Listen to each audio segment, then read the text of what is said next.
네, 기업사회공헌 활동가 CSV 여름학기 4일차 세 번째 시간을 시작하겠습니다.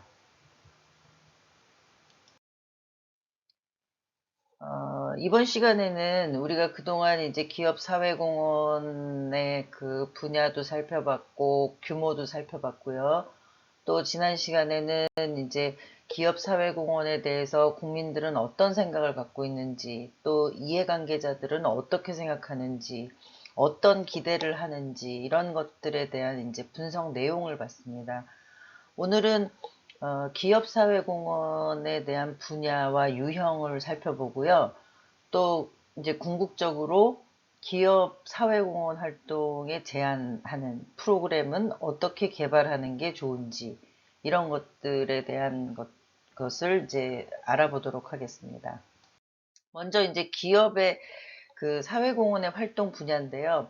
우리가 지난주에 그 규모를 분석하면서 기업 사회공헌의 활동에 대해 이제 쓰인 비용을 분석하면서 이제 그 영역을 분류한 거를 기억하실 겁니다. 유사하죠. 그 기업 사회공헌의 활동 분야는 그때 그 비용을 분석한 것처럼 주로 이제 6개 분야, 뭐 요즘에 이제 채용까지 추가해서 이제 부문이 새로 생겼다고 말씀드렸습니다. 주로 이제 6개 분야와 임직원 자원봉사 이렇게 이제 분류를 하고 있습니다. 그 6개 분야는 이제 먼저 취약계층 지원이죠. 주로 이제 사회복지와 관련된 어떤 사회적 취약계층, 저소득층, 그 사회적인 약자, 뭐 장애인, 여성, 아동, 노인 뭐 등 해서 그런 어떤 대상에 대해서 기업이 이제 사회공헌 활동을 이제 추진하는 그런 분야의 영역을 얘기를 하고요. 두 번째는 문화예술 체육입니다.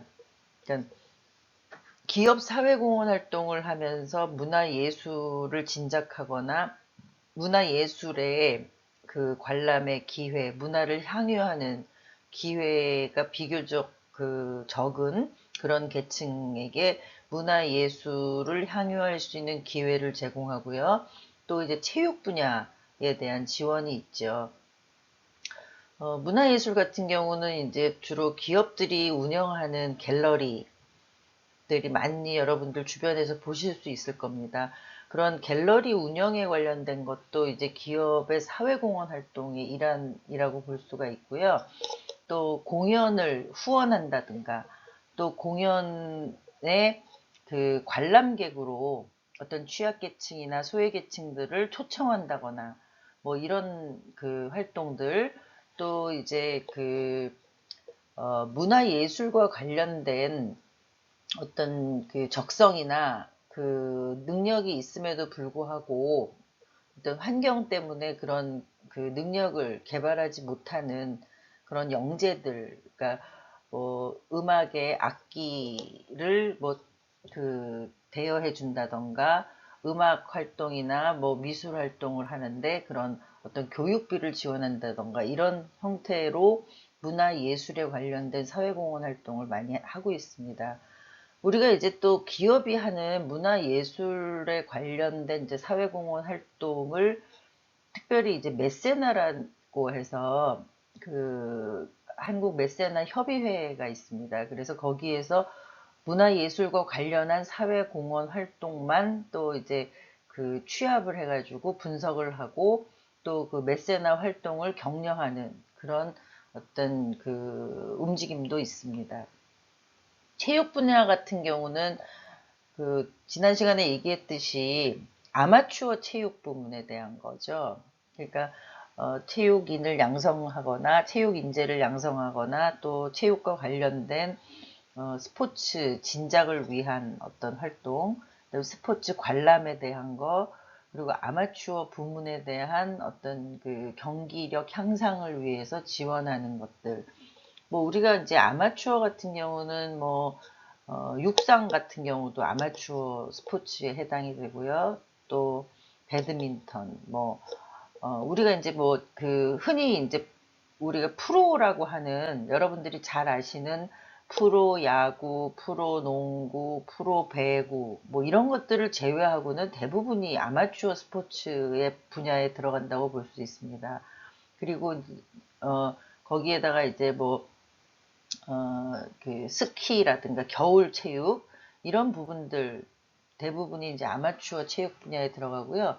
또 이제 장애인 체육 분야가 있습니다. 그러니까 장애인들의 어떤 그 신체적인 그 재활이나 또 자아 성취를 위해서 이제 장애인 스포츠 산업이나 스포츠를 우리가 집중 육성을 하고 있는데요. 그런 장애인 스포츠와 관련된 지원 분야도 체육 부문의 기업 사회공헌이라고 할 수 있습니다. 장애인 스포츠를 취약계층, 장애인이니까 대상이 장애인이니까 취약계층 지원으로 보느냐, 장애인 스포츠니까 체육으로 보느냐 이런 거의 구분에 있어서는 뭐 다소 이견이 있을 수 있습니다만 그 장애인 스포츠 같은 경우는 체육 분야, 스포츠 분야로 분류하는 것을 원칙으로 하고 있습니다.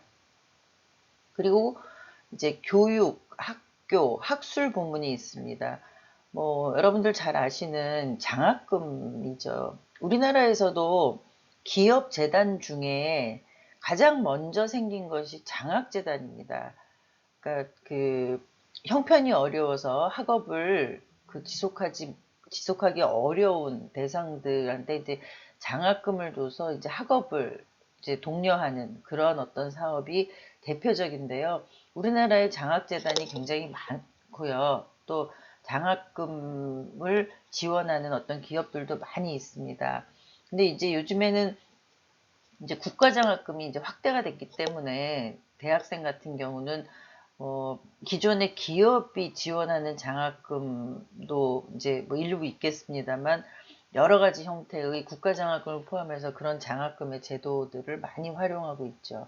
그리고 이제 학교를 지원한다든가 뭐 학교 시설 같은 경우는 실제로 교육청의 소관으로서 이제 그 시설을 구비하게 되어 있는데 위험한 시설이라든가 그러니까 청결하지 못한 시설이라든가 이런 위생 안전에 관련된 부분을 지원했다라고 한다 그러면 기업 사회공헌 분야에서 교육이나 학교, 학술 부문에 이제 해당이 되는 거죠. 또 의료 보건 분야가 있습니다. 그러니까 기업이 사회공헌 활동을 하는데 의료에 관련된 것, 또 건강, 보건에 관련된 거를 지원했다라고 했을 때 이제 이 분야에 해당이 됩니다. 특히 그 기업이 운영하는 병원들 있죠. 그런 병원들이 사회공헌 활동의 어떤 한 일환으로 진행이 되는 것입니다. 우리가 이제 병원은 의료법인의 설립에 대한 법에 근거를 해서 설립을 한 병원이 있고요. 사회복지사업법에 근거를 두고 설립한 사회복지법인의 병원이 있습니다. 여러분들이 아시는 대표적인 삼성서울병원이라든가 아산병원은 사회복지법인, 삼성서울병원은 삼성생명공익재단이라는 사회복지법인의 산하 시설로 되어 있고요. 아산병원은 아산재단의 사회복지법인의 그 시설로 그렇게 되어 있습니다. 그래서 의료법인으로 설립을 했느냐, 사회복지법인으로 설립을 했느냐에 대한 차이는 있습니다. 근데 기업은 사회복지법인으로 설립한 병원에 대해서 이제 의료보건 분야에 그 지원을 하고 있고요. 또 뭐 국민들의 건강이라든가 또 위생이라든가 이런 것들 교육을 하는 거 다 이제 의료보건에 관련된 사회공헌 활동 분야에 해당이 됩니다. 다음은 이제 해외 지원입니다. 기업이 사회공헌 활동하는 분야 중에 이제 국제적인 거, 제3세계 저개발 국가에 대한 지원 사업, 뭐 주로 이제 국내의 NGO, 국제개발 협력을 하는 NGO들과 협력을 해서 하는 사업들이 많이 있고요. 또 기업들이 소재하고 있는 사업장이 그런 제3세계 저개발 국가인 경우는 그 지역사회에서 이제 활동들을 많이 하고 있습니다. 그런 분들이 또 해외 지원의 사회공헌 활동이 되겠고요. 마지막으로 이제 환경보전 분야가 있습니다. 이거는 뭐, 표현해서 아시다시피 이제 환경보전과 관련된 분야의 이제 사회공헌 활동을 하는 것입니다.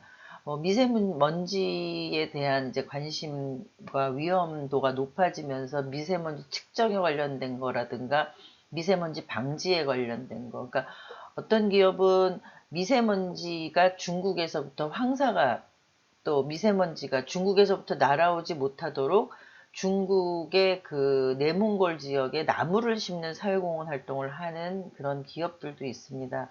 그런 것처럼 이제 환경과 관련된 그 사회공헌 활동 분야가 있고요. 이런 6개 분야에 공통적으로 해당되는 것이 이제 임직원 자원봉사 활동입니다. 그러니까 6개 분야는 이제 그 기업이 가지고 있는 자원 중에 자금이나 시설이나 뭐 이런 능력들을 활용한 그런 그 사회공헌이라 하면 자원봉사는 임직원들 그 자원 중에 이제 임직원들의 그 능력 이런 것들을 이제 그 투자하는 것이죠. 그래서 이런 6개 분야에 공통적으로 임직원 자원봉사 활동과 관련된 그 기업 사회공헌 활동이 있습니다. 우리가 이제 지난주에 잠깐 살펴본 도표예요. 그, 지금 말씀드린 그런 6개 분야에 따라서 이제 지출 실적인데요. 2005년부터 2018년 우리가 이렇게 쭉 살펴봤죠. 2005년도에는 이제 취약계층에 대한 지원이 37.2%였습니다. 그리고 줄었다가 2008년에 늘었다가 2009년에는 50%까지 취약계층에 대한 지원이 이제 늘었죠. 이거는 비율이기 때문에 절대 금액이 아닙니다. 그렇다 그러면 2009년도에는 교육이나 체육이나 환경, 뭐 재난재해 이런 일들이 비교적 덜 일어났나 보다 이렇게 생각하실 수도 있을 것 같아요. 그러니까 취약계층의 지원을 50%할 수 있었던 상황이 됐던 것이죠. 그리고 여기서 이제 교육 학교 학술 부문을 보면 2005년도엔 35%였습니다. 그러다가 이제 20% 초반, 10% 후반을 지나다가 최근에는 10%, 14.7%까지 이렇게 그 비율이 줄어들었습니다. 뭐 교육과 학술에 대한 뭐 관심이 줄어들었다기보다는 아까 말씀드린 다른 사회적인 안전망이나 사회적인 제도들이 많이 활성화되면서 이제 기업의 참여에 대한 어떤 욕구가 줄어들었다고 볼 수 있고요. 문화, 예술 및 체육에 대한 부분을 보시면은 뭐 10%에서 한 자리 숫자에서 이제 10% 초반으로 이렇게 쭉 가다가 2016, 2017년도를 보시면 20.5%, 21.6%로 늘어났습니다. 정확한 뭐 내용을 그 분석해봐야 알겠지만 2018년도에 그 평창 올림픽을 위한 그 준비 지원에 대한 것들이 여기에 이제 많이 그 비중이 높아진 것이 아닌가라고 생각을 하고 있습니다. 그리고 우리가 이제 의료보건에 대한 거는 이제 최근 들어서는 이제 그 0.4%까지 그 비율은 많이 그 낮아졌는데요. 이것도 이제 기존에 했었던 비용의 절대액은 보존이 되지만 그 총 금액이 이제 늘어나면서 이제 비율이 줄어드는 그런 현상이라고 볼 수 있을 것 같습니다. 우리가 이제 이런 그 사회공헌에 대한 분야를 이제 그 국제 MPO 분류하는 기준하고 한번 비교를 해보려고 합니다. 국제 MPO, 그러니까 국제적인 비영리 기구를 분류하는 코드가 있습니다. 먼저 이제 문화와 레크레이션 분야에 대한 분류를 하고 있습니다. 그런데 여기서 이제 우리는 사회공헌에서는 문화, 예술, 체육으로 분류를 하고 있죠. 그런데 그 MPO와 관련된 그 체육은 MPO의 분류에 그 우리가 지금 이제 속하지 않습니다. 두 번째는 이제 교육과 연구라고 이제 국제 MPO에서는 분류를 하고 있는데요. 우리는 교육, 학교, 학술 분야로 분류를 하고 있고요. 또 MPO에서 건강으로 분류를 하고 있는 거는 의료와 보건, 또 사회 서비스라고 분류를 하는 거는 사회복지, 취약계층 지원이나 응급 및 재난 구호, 그리고 환경은 환경보전. 또 국제 MPO에서는 개발과 주택이라는 분류가 있는데요. 우리는 이제 여기에 그 사회공헌으로는 따로 분류를 하진 않고 있고요.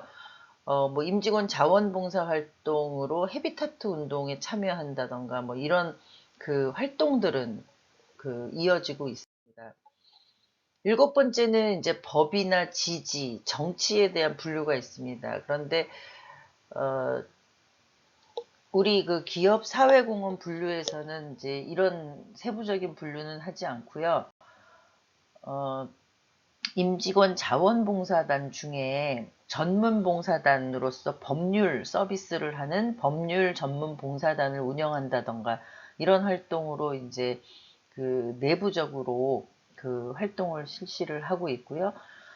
여덟 번째는 자선 조직과 자원봉사 활성화인데 우리는 이제 전경련의 그 활동 분야로는 이제 구분을 하고 있지 않지만 자원봉사는 전체적인 어떤 분야에 해당이 되기 때문에 기타로 합산해서 분류를 하고 있습니다. 그리고 MPO 국제 MPO 분류 중에 이제 국제적 행동이 있는데요. 이거는 국제 구호 활동, 해외 지원 활동으로 볼 수 있고요. 또 국제 MPO에서는 종교를 분류를 하고 있는데 우리는 종교 활동이 사회공헌 활동에는 포함이 되지 않기 때문에 분류하고 있지 않습니다. 그리고 기업 및 직업 단체, 노동조합에 대한 이제 분류가 이제 국제 MPO 분류에는 있습니다. 그런데 우리는 이거는 이제 사회공헌 분야로 보지 않고 또 그 이렇게 해당이 되는 것은 최근에 이제 그 활성화가 되고 있는 사회적 기업이라든가 사회적 경제 조직에 이제 해당이 돼서 이런 항목들이 수행이 되고 있습니다. 기업이 사회공헌 활동을 하는 유형인데요. 이게 추진하는 형태입니다. 먼저 이제 직접적인 기부가 있습니다. 기업이 사회공헌 활동하는데 직접적으로 기부, 그러니까 돈이나 물품을 기부하는 것입니다. 뭐 이제 그 사회복지 공동모금회 같은 경우에 연말에 보면 어떤 기업이 얼마를 뭐 연말 이웃돕기 성금으로 기부했다. 또 그 재난이 났을 때 그 산불이 났을 때 어떤 기업이 얼마만큼 어느 정도의 금액을 산불 뭐 재해 복구 기금으로 기부를 했다.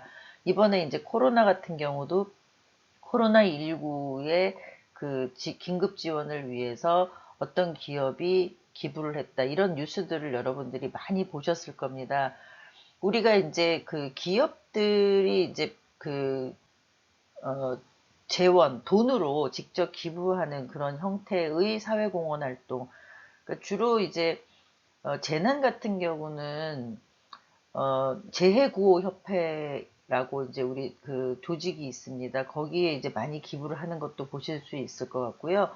또 뭐 적십자사라든가 또 우리가 많이 알고 있는 대형 그 사회복지 단체들, 월드비전, 뭐 굿네이버스, 어린이재단, 뭐 기아대책, 뭐 이런 식으로 여러분들이 이제 그 기부를 하는 그 형태들의 그 기부처를 많이들 알고 있으실 텐데요. 기업이 돈으로 혹은 물품으로도 줄 수 있습니다. 물품 기부로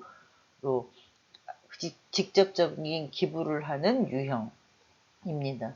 물품 기부 같은 경우는 물품 가액이라 그래가지고 뭐 우리가 이제 판매 금액이 아니라 공급 가액이죠. 그걸 이제 산출을 해서 이제 기부금 형태로 이제 처리를 하고 있습니다. 그래서 직접적인 기부, 돈이나 물품을 기부하는 형태의 사회공헌이 있다라는 걸 말씀드리고요.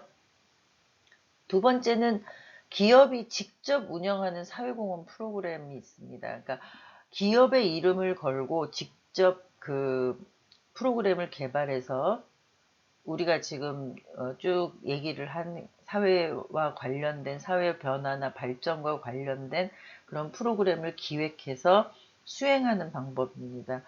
보통 이제 이게 그 대기업이나 중견기업에서 위주로 또 외국 기업에서 이제 그 요즘에는 많이 활용이 되는데요.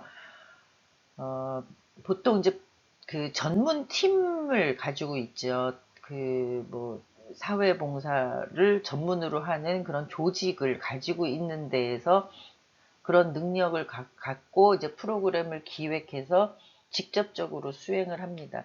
직접 수행을 하면서도 실제로는 NGO나 NPO 전문 기관들과 파트너십을 할 수 있고요. 또 지자체나 뭐 공조직하고도 파트너십을 가지고 운영할 수도 있습니다. 이런 운영하는 프로그램들을 우리가 많이 볼 수 있고요. 뭐 공조직도 요즘에는 이제 사회공헌에 굉장히 관심을 많이 가지고 있죠. 그러니까 뭐 수자원공사, 뭐 전기공사, 뭐 이런 공사들, 공조직들도 실제로는 어떤 사회공헌의 필요성이나 이런 그 부분들을 많이 공감을 해가지고 사회공헌 활동에 많이 참여를 하고 있고요.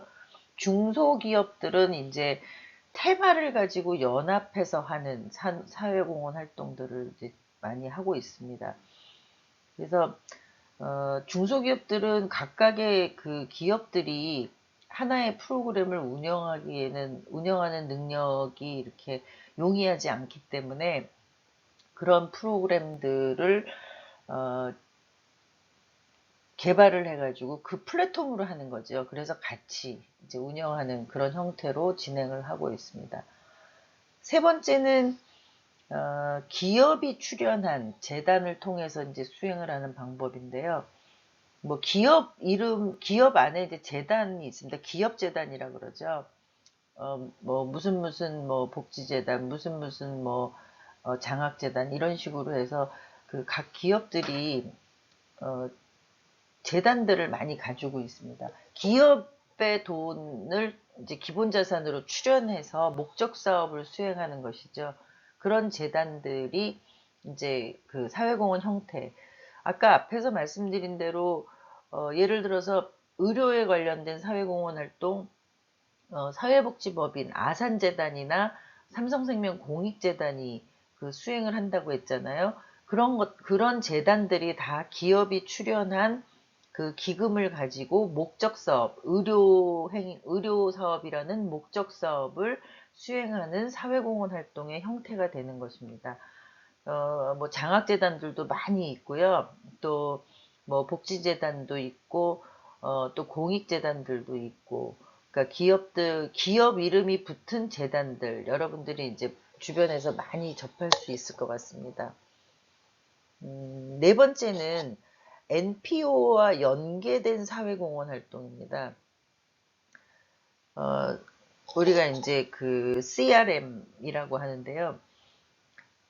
비영리 조직하고 연계된 사회공헌 활동. 우리가 이제 그 기업이 사회공헌 활동을 하는데 아까 두 번째 얘기한 것처럼 직접 운영하고 이제 추진하는 방식도 있지만 기업의 그 전문 영역이나 전문가적인 어떤 그런 자질을 갖추기가 용이하지 않기 때문에 전문 기관, 비영리 조직하고 연결이 돼서 하는 사회공헌 활동을 그 추진할 수 있습니다. 뭐 환경이다. 그럼 환경과 관련된 NPO, NGO하고 연결해서 사회공헌 활동을 할 수 있겠죠. 그리고 뭐 치매 노인이다. 그러면 치매 노인에 관련된 전문 지식을 가진 그런 단체를 연결해서 사회공헌 활동을 추진하는 것입니다. 또 그 기업이 하는 사회공헌에서 여기 CRM이라고 이제 그 해놨는데요. Cause Related Marketing이라고 합니다. 기업의 그 경영 활동을 하면서 그 사회공헌을 같이 추진하는 건데, 예를 들면 여러분들이 이제 구매한 물품에 이 물품의 수익의 1%는 뭐뭐를 위해서 쓰겠습니다. 이런 그 문구를 보신 적이 있을 겁니다. 그런 것들이 바로 CRM입니다. 공익 연계 마케팅이라 그래가지고요.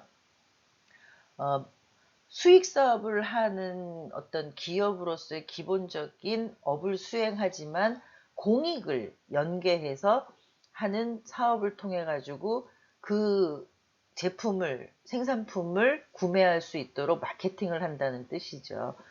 주변에 여러분들이 아마 많이 보실 거고요. 최근에는 뭐 기업이 수행하는 건 아니지만 뭐 기관들도 무슨 착한 가게를 명명한다던가 착한 기업을 명명한다든가 뭐 착한 그 가정을 명명한다든가 해가지고 기부나 이런 그 자원봉사를 활성화시키는 그런 사업들이 많이 있죠. 그래서 이런 것들을 모두 다 공익 연계 마케팅이라고 하고 있습니다. 그러니까 앞에서 얘기한 뭐 비영리 기관이 그걸 수행한다 그러면 비영리 기관의 공익 연계 마케팅을 하고 있는 것이죠. 기업 사회공헌 유형의 5번째는 임직원의 자원봉사 활동을 들 수 있습니다. 임직원들의 그 능력이나 어떤 시간, 이런 그 어떤 그 특징, 기술, 이런 것들을 자원봉사 활동으로 활용을 하는 것인데요. 이거는 이제 다음 시간에 더 자세하게 살펴보기로 하겠습니다. 어, 필립 코틀러라는 그 경영학자가 있습니다. 이제 비영리 조직에 대한 기업의 사회적인 책임, 또 비영리 조직에 대한 부분, 이런 것들에 이제 관심이 많은 학자인데요. 이 필립 코틀러가 그 정리를 한 기업이 사회에 참여하는 유형을 6가지로 얘기를 했습니다. 먼저 공익 캠페인이 기업이 사회에 참여하는 유형 중에 하나다. 그러니까 공익적인 뭐 우리가 이제 그 캠페인 광고나 어떤 캠페인 슬로건이나 이런 것들을 보면 공익적으로 행하는데 어떤 기업이 스폰서가 되거나 그 기업이 주도적으로 했을 때, 뭐 예를 들어서 초등학교 앞에 안전에 관련된 캠페인을 하는데 그 자동차 회사가 한다, 뭐 이런 형식으로 해서 공익과 연계해가지고 캠페인을 하는 기업들이 많이 있죠. 그런 캠페인을 할 수 있다라는 걸 여기 설명을 하고 있고요. 또 아까 얘기한 공익 연계 마케팅, 코즈 릴레이티드 마케팅, 그 상품을 판매할 때 그 소비자로 하여금, 구매자로 하여금 그 같이 사회 참여, 기부에 참여할 수 있도록 연결하는 거. 또 그 기업은 그거의 그러니까 수익에 대해서 어, 공익에 쓸 수 있도록 활용할 수 있도록 하는 것, 이런 그 사회 참여 유형이 있다고 이제 설명을 하고 있고요. 3번째는 사회 마케팅입니다. 기업이 하는 이제 그 사회 참여 유형 중에 사회 마케팅, 사회에 어쨌든 어떤 변화를 추구하는, 변화해야 하는 시민의식이라든가 뭐 이런 것들을 사회 마케팅을 통해서 우리 사회가 조금 더 변화하고 발전할 수 있도록 그 가이드하는 그런 역할을 기업이 할 수 있다. 그러니까 그 기업이 사회 문제가 되는 이슈를 일단 발굴을 해야 되겠죠. 그래서 그런 것들을 가지고 이제 그 사회 캠페인을 한다거나 어쨌든 그 의식 개혁 운동을 한다거나 그런 변화를 통해서 사회가 좀 더 나아질 수 있도록 그렇게 변화시키는 그런 유형을 얘기를 하고 있습니다. 4번째는 이제 사회공헌 활동. 우리가 지금 생각하는 쭉 이제 우리가 여태까지 그 얘기를 나눴던 그런 사회공헌 활동이 있고요. 또 다섯 번째는 지역사회 자원봉사활동, 임직원 자원봉사활동인데 이제 커뮤니티 베이스로 지역사회에서 자원봉사활동을 하는 것들이 기업이 사회 참여를 하는 유형이다. 실제로 자원봉사활동은 어떤 의미에서는 지역사회를 벗어나서 하기는 쉽지 않습니다. 그러니까 그 지역사회에서 지역사회 안에 있는 기관이나 시설이나 또 지역사회 구성원들과 함께 할 수 있는 활동이기 때문에 이거는 뭐 임직원 자원봉사 활동이라고 볼 수 있고요. 마지막으로 이제 사회 책임 경영의 프랙티스가 필요하다. 이런 그 사회 참여 유형을 얘기했는데 이거는 우리가 기업의 사회적 책임의 그 세 단계가 모두 경영 프로세스 상에서 사회적 책임을 다하려면 법적, 윤리적, 경제적, 사회공헌적 책임을 다해야 된다라는 원칙을 다시 한번 강조를 하고 있는 것입니다. 이제 우리가 이제 기업의 사회공헌 활동을 공부하면서 그러면 그런 구체적으로 그런 걸 수행하기 위한 프로그램을 개발할 때 어떤 점들을 고려해야 되는지 이런 사항들에 대해서 이제 살펴보겠습니다. 먼저 프로그램을 개발할 여러분들이 이제 기업 사회공헌 담당자가 됐던 기관의 기업 사회공헌을 통해서 자원을 개발하는 어떤 제안자가 됐든 먼저 기업체를 우선 고려했을 때는요. 기업체를 결정하고 난 후에 그 기업체에 맞는 프로그램을 제안하는 경우를 얘기를 하는데요. 그럴 경우는 기업체의 역사, 또 경영 방침, 또 사회공헌에 대한 CEO의 인식, 또 사회공헌의 추진 실적 등을 조사해서 연구하고 분석할 필요가 있다는 것입니다. 그러니까 여러분들이 지원 요청을 할 때 기업체를 대상으로 해서 하는데 A라는 기업을 대상으로 하겠다라고 결정을 하셨다 그러면 그 A 기업에 대해서 조사하고 연구하고 분석해야 된다 이런 얘기를 하는 거고요. 두 번째는 사회복지 프로그램을 우선 고려했을 때는요. 사회적 가치를 얻기 위해서 꼭 프로그램을 먼저 생각하는 이게 사회적으로 필요한 프로그램인지를 먼저 고려한 후에 기업을 모색하는 경우를 얘기하는 것입니다. 그러니까 여러분들이 하고자 하는 여러분들 기관이 추진하고자 하는 그런 프로그램을 먼저 생각하고 그 다음에 이 프로그램에 적절한 기업을 찾는 그런 경우를 얘기하는 것입니다. 이런 경우는 이 프로그램의 취지에 맞는 경영 방침, 또 업의 개념, CEO의 관심, 또 사회공헌의 추진 사례 등이 어떤지 등을 총체적으로 고려해서 기업을 선정을 해야 합니다. 그러니까 우리가 이제 흔히 여러분들이 아주 좋은 프로그램이다라고 했지만 기업하고는 안 맞을 수도 있고요. 또 특정 기업에 적합한 어떤 그런 프로그램일 수도 있고요. 그래서 기업이 사회공헌을 하는 근본적인 어떤 인식들, 여러분들이 이제 그 첫째 시간부터 쭉 유념해 왔던 그런 생각들을 가지고 이제 기업을 접근을 한다 그러면 좋은 사회복지 프로그램을 개발하고 좋은 기업을 만나서 그 프로그램에 대한 성과가 훨씬 더 높아질 것이라고 생각을 합니다. 프로그램을 개발할 때 고려사항을 이제 하나하나 살펴보겠습니다. 먼저 기업의 경영 방침하고 업의 특성을 고려해야 합니다. 기업은 자신들의 경영 방침이나 그 업의 특성을 벗어나서 사회공헌 활동을 하기는 어렵습니다. 그래서 여러분들이 프로그램을 개발할 때 그 업의 특성, 뭐 예를 들어 자동차다.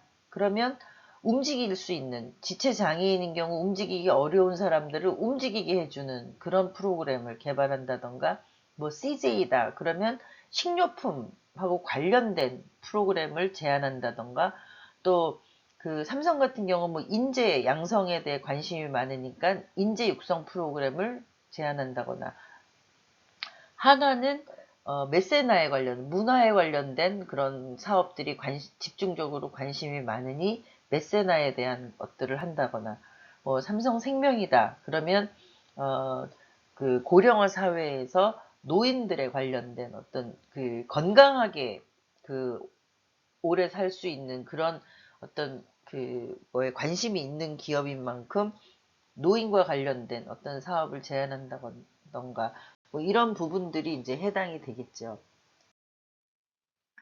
두 번째는 기업적인 가치하고 사회적인 가치의 조화를 생각을 해야 됩니다. 이제 프로그램을 제안할 때 초기 단계에서는 기업의 입장을 우선 고려하는 것이 맞는다고 봅니다. 그러니까 맨 처음에 이제 얘기했듯이 기업을 우선으로 하느냐, 프로그램을 우선으로 하느냐인데, 초기 단계에서는 기업의 입장을 우선 고려해서 프로그램을 제안하고 개발하는 것이 바람직하다는 것입니다. 초기 단계에서 기업은 이제 그 기업적 가치를 많이 고려하게 되어 있습니다. 그리고 기업 사회공헌이 어느 정도 발전이 되면 사회공헌적인 가치, 사회적인 가치도 또 기업이 고려를 많이 하기 때문에 이 도표에서 보듯이 기업적 가치와 사회적인 가치의 두 축을 적절하게 고려해서 그 프로그램을 개발하고 제안해야 한다는 것입니다. 세 번째는 NGO와의 공동사업을 고려해라 라는 것입니다. 프로그램을 추진하는데 그 기업은 신뢰를 굉장히 중요시 여기고 있습니다. 그래서 같이 그 파트너십으로 같이 일을 하는 NGO에 대한 신뢰도 굉장히 중요하게 여기고 있습니다. 그래서 NGO에 대한 그 어떤 공동 사업을 기업들이 추진을 하려고 하는데 우선 기업도 신뢰를 얻고 또 NGO도 신뢰가 있는 그런 NGO와의 협업 그리고 그 NGO의 전문성 이런 것들이 연결해 가지고 이제 그 사회공헌 활동에 더 성과를 높일 수 있는 그런 기회를 갖는 것입니다. 네 번째는 임직원을 자원봉사자로 활용하라는 것입니다. 단순히 이제 자금을 지원하는 것보다는 기업의 임직원을 활용하는 프로그램을 이제 개발하라고 이제 그 강조를 하고 싶은데요. 기업의 임직원이 참여를 한다는 것은 그 프로그램에 대해서 기업 전체의 관심을 높여줍니다. 그리고 또 기업 임직원이 참여를 스스로 함으로써 그 사후에 프로그램의 평가라든가 프로그램의 그런 성과 그리고 그 프로그램의 지속성 이런 것들에 많은 도움을 줍니다. 그러니까 일단 임직원들이 참여한다는 거는 임직원들 자체가 그 프로그램의 어떤 하나의 한 명 한 명의 주체자가 돼서 본인들이 그거를 체험하는 어떤 기회도 되고요. 사회 현상을 그 알게 되는 것이죠. 그래서 사회에 대해서 공감도 하고 기업의 그런 활동에 대해서 이제 동의를 하게 되는 것입니다. 그래서 임직원을 자원봉사자로 활용하는 그 사업. 그러니까 여러분들이 기업을 대상으로 해서 그 제안 사업을 기획하거나 개발할 때 임직원들이 자원봉사자로 참여할 수 있도록 그런 어떤 부분을 두어서 기획을 하는 것이 바람직하다. 이제 이런 부분을 말씀드리는 것입니다. 다섯 번째는 이제 예산서를 작성할 때 정확해야 된다는 것입니다. 여러분들이 생각하는 것처럼 기업은 이익을 기반한다 그랬었죠. 이익 추구를 기반한다 그랬었죠. 그런데 그 이익이라는 거는 수치입니다.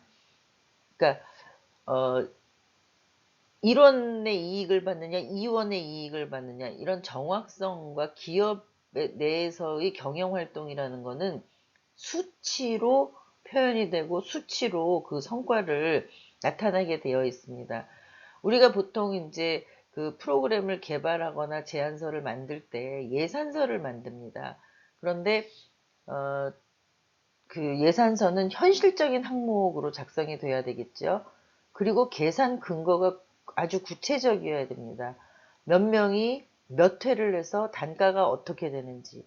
그런데 여기서 이제 현실적인 항목이라는 거는 여러분들이 이제 단가를 산출할 때 총액을 가지고 예산서를 만들다 보면 비현실적인 어떤 단가가 나올 수도 있습니다.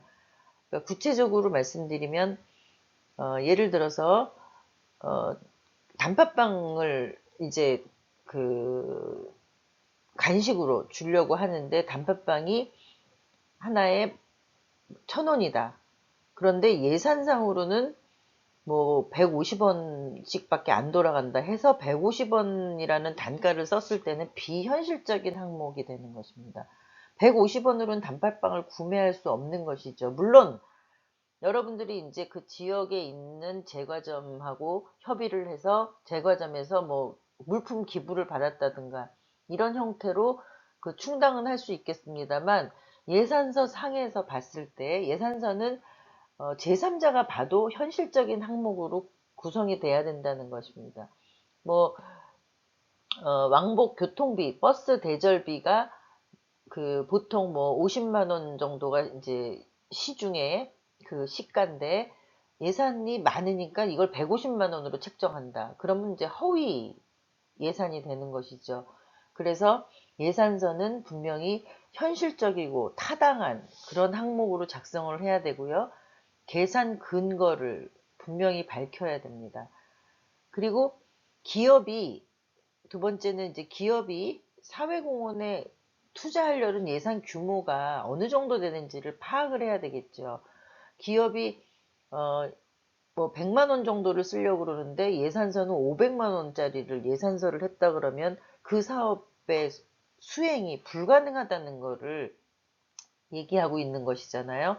그래서 사전에 예산 규모를 파악할 수 있으면 좋고요. 또 기업 내에서의 프로그램의 비중을 고려해서 또 예산 규모를 정하는 것도 중요합니다. 또 이제 세 번째는 낭비적인 어떤 비용 항목. 그러니까 우리가 뭐 그 어떤 사업을 하는데 꼭 굳이 안 해도 되는데 예산이 그 예산서에 예산이 남아서 어떤 항목을 넣었다. 또 불필요한 어떤 물품을 샀다. 이런 것들이 기업의 어떤 경영이나 기업의 마인드에서는 사실 이해하기가 어려울 수 있습니다. 그래서 그런 항목들은 피하시고 낭비적인 요소가 없는지는 한번 이제 그 반드시 점검을 하고 또 만약에 여러분들이 절약해서 편성된 예산이면 그거를 여러분들의 노력이나 어떤 그런 부분은 특히 부각을 시켜주는 것이 중요합니다. 아까 앞에서 얘기했듯이 단팥빵을 1,000원짜리를 우리는 150원에 기부를 받아서 했다. 그 여러분들의 노력입니다. 그 여러분들이 절약한 예산입니다. 그래서 그런 부분들은 분명하게 그 부각을 시켜서 제시를 해주는 것이 필요합니다. 마지막으로는 이제 프로그램의 효과를 구체적으로 기술을 해야 됩니다. 기업은 그 이익이라는 산출물을 가지고 많이 이제 평가를 한다 그랬었죠. 마찬가지로 사회공헌 활동도 성과를 보고 효과를 보고 그 판단을 하고 있습니다. 그래서 여러분들이 이제 제안서나 프로그램을 개발할 때 그 효과, 어떤 효과가 있고 어떤 변화를 일으킬 거다라는 것을 구체적으로 기술을 해야 합니다. 그런데 보통 사회적인 효과를 먼저 기술을 합니다. 어떤 변화가 일어날 건지, 그 다음에 수혜자나 조직이나 사회의 변화 내용을 각각 이제 부각을 시키죠. 근데 기업에 대한 효과, 기업의 어떤 그 제안하는 그런 개발이나 프로그램의 효과는 가능하면 수치로 표현할 수 있는 내용을 그 서술하는 것이 바람직합니다. 추상적인 거, 공부를 더 잘하게 될 것이다. 행복해질 것이다, 아름다워질 것이다. 이런 변화는 추상적인 것입니다. 그러면 어떻게 학업 능력이 올라갔는지, 지금 현재는 어떤지, 지금 현재는 뭐 3이라고 본다 그러면 우리가 이제 보통 평가하는 평가 지표들이 있죠. 그런 평가 지표에 의해서 몇 퍼센트를 향상시키겠다. 그러니까 뭐 학업 성적을 몇 퍼센트를 향상시키겠다. 뭐 행복도를, 만족도를 어떻게 얼만큼 올리겠다. 이런 식으로 가능하면 수치로 표현된 성과나 효과를 기재하는 것이 바람직합니다. 특히 이제 기업은 효과뿐만 아니라 이제 효율을 굉장히 중요하게 여깁니다. 그래서 여러분들이 이제 여기서 효과와 효율을 같이 표현할 수 있으면 같이 기술하는 것이 프로그램을 개발할 때 중요한 포인트라고 할 수 있습니다.